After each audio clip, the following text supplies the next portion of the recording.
Y'all, I'm coming to you all today looking like I ain't got no home because I have some sad news. I'm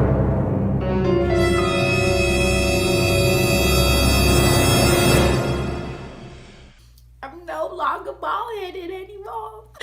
I'm no longer a part of Team Bald-Head Scallywag. Like, what? Look at how much my hair has grown, guys. I will not lie, it's stretched out right now, but I'm really happy, you know? And sometimes I do feel like I want to cut it again, but I'm not going to do that. Maybe if I do, it's probably going to be years from now. I had the experience. I had it cut for like a good year and a half. I'm ready to have my hair back. But yeah, so today's video is going to be a wonderful little twist out. I'm going to show you guys how to do a twist out with your hair, like a tapered afro twist out.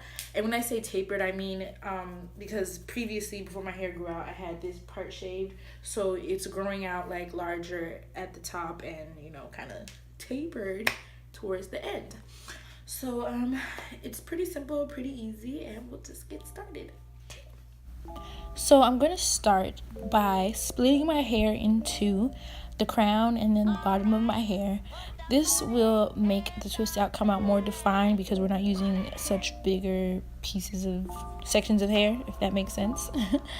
So yeah, that's just what I am doing. I'm going to use this curly custard. I will put the information below. And I did not wet my hair or anything. And by the way, this is stretched out hair that I had in like wig braids, so I'm just going right in with the product and putting as much as I can or feel like I want, and going in and using a wide tooth comb to detangle. So now I'm going to use some olive oil. You can use whatever type of oil you prefer. I'm just using that because that's what I have. But I'm going to seal in the moisture that I just added with the curly custard. And now we're going to start braiding. So I'm going to do a flat twist, and I'm taking small sections starting from the front of my hair. Now I'm going to start twisting towards my face, well actually away from my face for this little piece.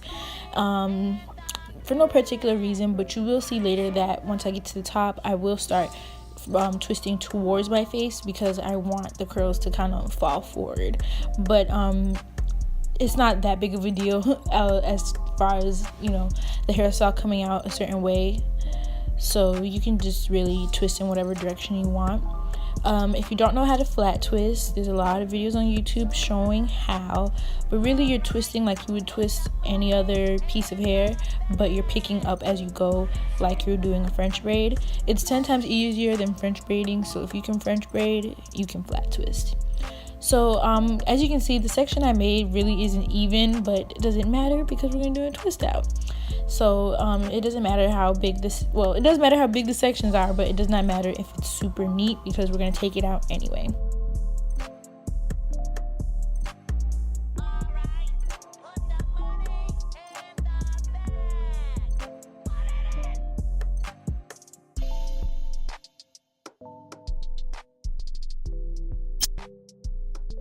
If it's not too obvious, I just repeated the same exact steps from the first section and combing it out again.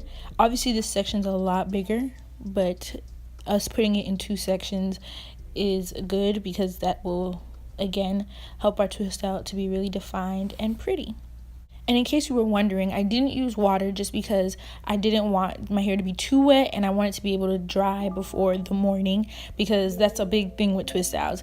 Sometimes they won't dry in enough time and then you wake up and your twist out is ruined. So that's why I just skipped putting water and just used the curling custard or whatever type of moisturizer you would use to, you know, put some moisture in there.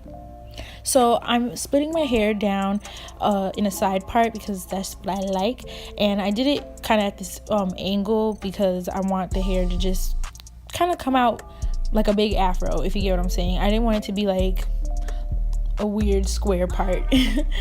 And like I mentioned before, I'm going to twist forward now around my face because I kind of want the hair to come forward.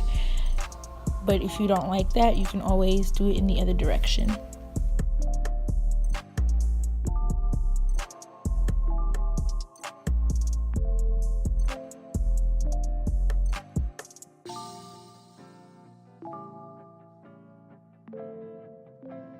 Alright, put the money in the bag. Put it in.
So once you've finished twisting your whole head, this is what it should look like. Now I'm gonna get ready to go to bed, and I'm using a do-rag, but you can use a regular scarf, and I'm gonna make sure that I tuck in all the ends. I decided to use the do-rag and kind of keep it loose because I didn't want it to get smashed down and be like flat braids, but yeah. And I'm also gonna put on my bonnet for extra reinforcement because I know y'all know no scarf ever stays on. So it is the morning time now, and I forgot to mention that I did put some gel on my edges and put my scarf on, so that's what I did. Now I'm taking the same olive oil and I'm going to just put it on my fingertips, and I'll have that there as I undo my twist to make sure that they still are defined and they don't frizz up too much. Now when you get to this step, please be very careful and try not to rush, because that will create frizz, and you'll also probably end up breaking your hair because you're trying to rush and, you know, undo the twist.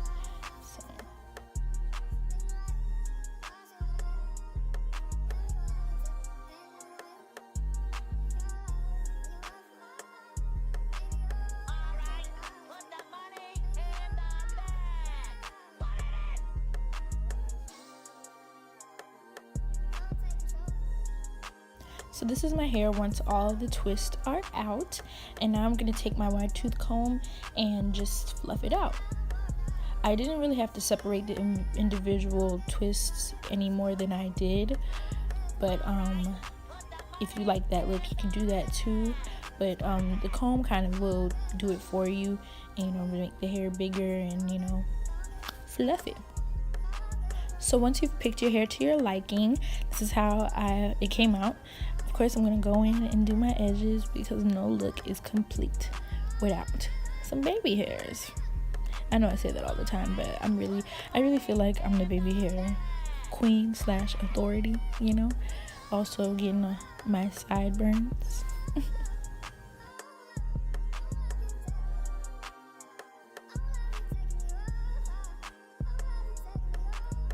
So I'm completely satisfied with my look, and that is it. So you guys can also add some accessories if you want, but I was pretty satisfied. So I'll see you guys next time. Hope you enjoyed this video, and yeah, kisses.